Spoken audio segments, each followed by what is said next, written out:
Assalamualaikum warahmatullahi wabarakatuh. Baiklah, kami dari kelompok 6 akan mempresentasikan hasil diskusi kami mengenai Internal Audit Charter and Building the Internal Audit Function. Nah, sebelum masuk ke materi, izinkan kami untuk memperkenalkan anggota kelompok kami terlebih dahulu, di mana terdiri dari saya sendiri, Anastasia Utami, Ade Mastura, dan Cindy Alfiana Putri. Nah, untuk presentasi yang pertama akan saya jelaskan sendiri. Nah, pembahasan yang akan dibahas pada topik kali ini yaitu yang pertama, membangun sebuah fungsi audit internal, yang kedua, piagam audit, komite audit, dan otoritas manajemen, yang ketiga, membangun staf internal audit, yang keempat, ketentuan dan prosedur internal audit, yang kelima, pendekatan departemen internal audit, dan yang terakhir, pengembangan profesional, membangun fungsi audit internal yang kuat. Nah, materi pertama yang akan dibahas yaitu membangun sebuah fungsi audit internal. Kebutuhan untuk memiliki fungsi audit internal umumnya berasal dari persyaratan hukum, undang-undang, atau persyaratan lain dari lembaga pemerintah.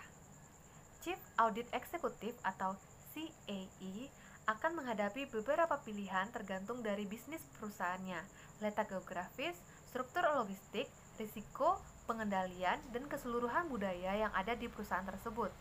CAE harus memahami kebutuhan organisasi secara keseluruhan dan mengendalikan potensi risiko serta kontribusi potensial yang dapat membangun studi audit internal. CAE harus mendapat dukungan dari komite audit dan manajemen senior. Nah, yang selanjutnya yaitu piagam audit, komite audit, dan otoritas manajer. Piagam audit adalah sebuah dokumen formal yang disetujui oleh komite audit yang menggambarkan misi, independensi, objektivitas, ruang lingkup atau skop, tanggung jawab, wewenang, akuntabilitas, dan standar dari fungsi audit internal di sebuah perusahaan.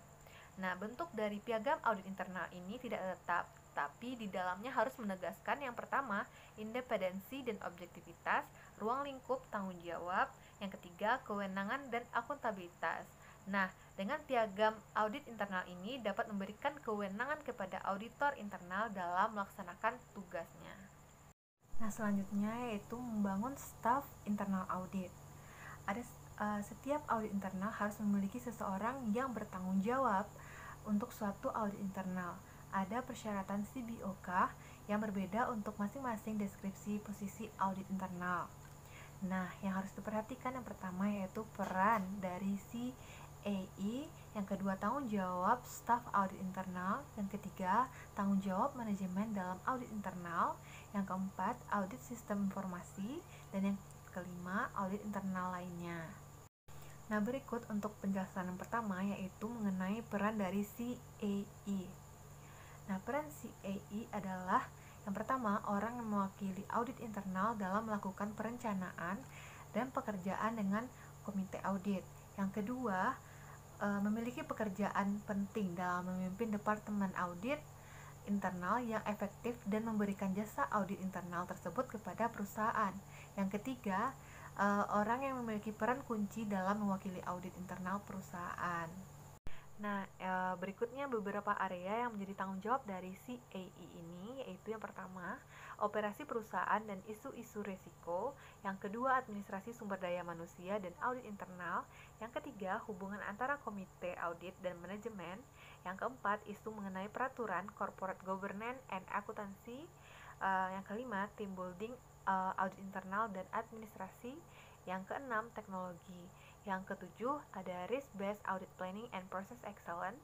Yang kedelapan, kemampuan bernegosiasi dan hubungan dengan manajemen.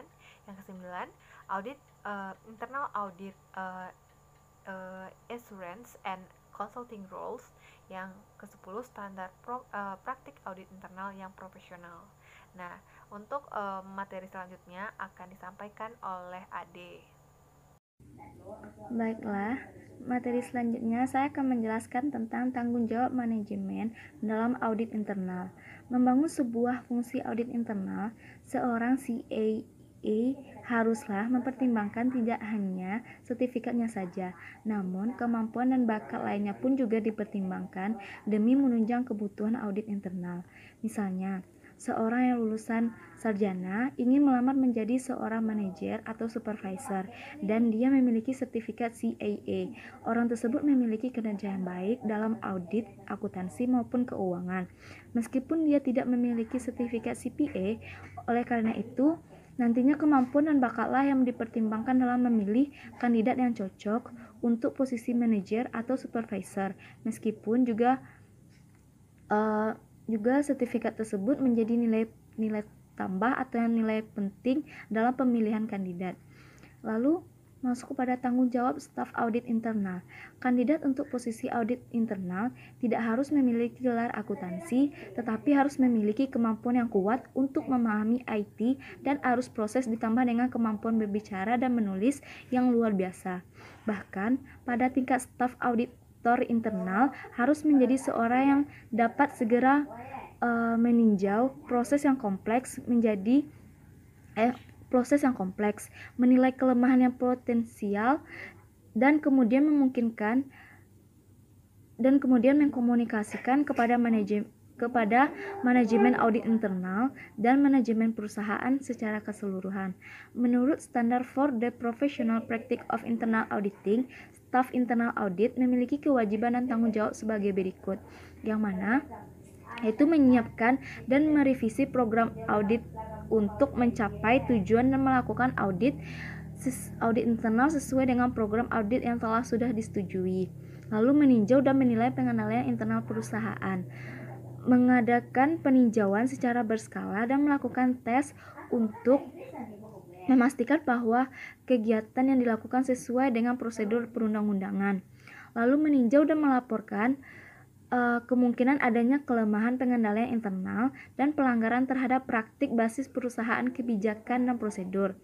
Lalu melakukan kegiatan yang berhubungan dengan audit internal sesuai dengan yang ditugaskan dan menghadiri rapat internal eksternal untuk dapat menunjang keahlian dan menjaga hubungan profesional yang dapat mendukung fungsi audit internal. Lalu masuk kepada audit sistem informasi. Audit internal sistem informasi ini harus membutuhkan pelatihan dan keahlian khusus. Sebuah fungsi audit internal minimal harus memiliki staf dengan keahlian sistem informasi yang kuat. Dengan adanya audit internal, sistem informasi area-area seperti keamanan sistem aplikasi, pengendalian internal, dan manajemen operasi sistem komputer. Sebagai berikut ini adalah sebagai auditor sistem informasi paling tidak memiliki pemahaman mengenai, yaitu ada business application system, data management proses, sistem development life cycle, dan lain sebagainya.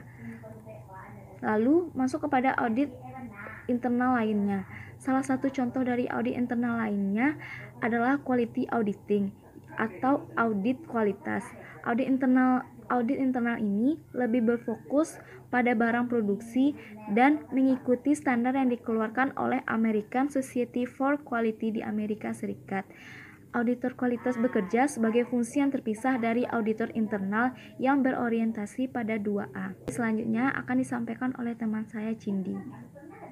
Baiklah, saya akan menjelaskan slide selanjutnya tentang pendekatan Departemen Internal Audit, di mana yang pertama yaitu struktur organisasi audit internal tersentralisasi versus terdesentralisasi, di mana pengertian yang pertama yaitu tentang tersentralisasi, yaitu fungsi audit internalnya terletak di kantor pusat, sedangkan terdesentralisasi fungsi auditnya itu berada di tempat di mana masing-masing operasi berjalan.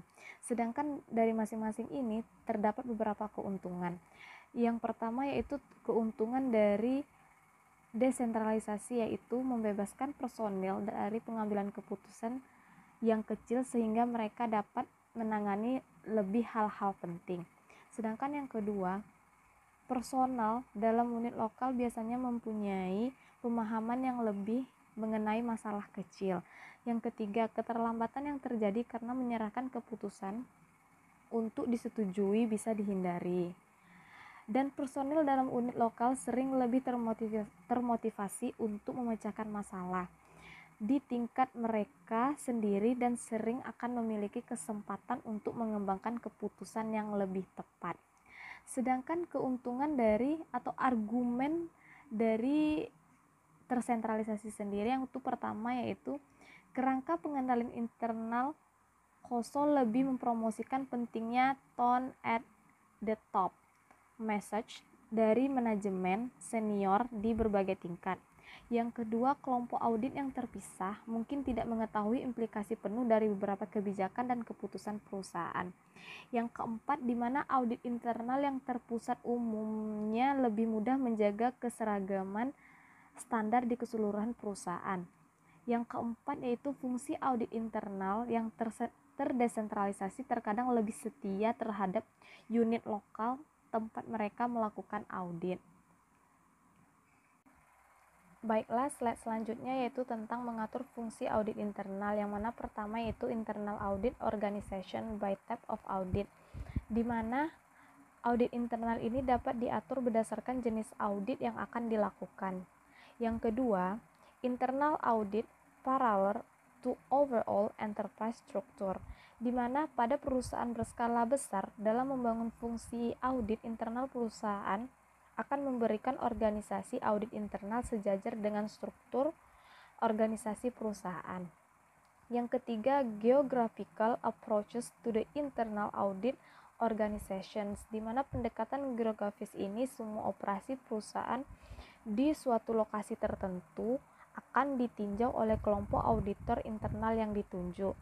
Yang keempat, use of headquarters internal audit staff, di mana tiga pendekatan sebelumnya untuk mengorganisir kegiatan audit internal harus selalu didukung dari kantor pusat.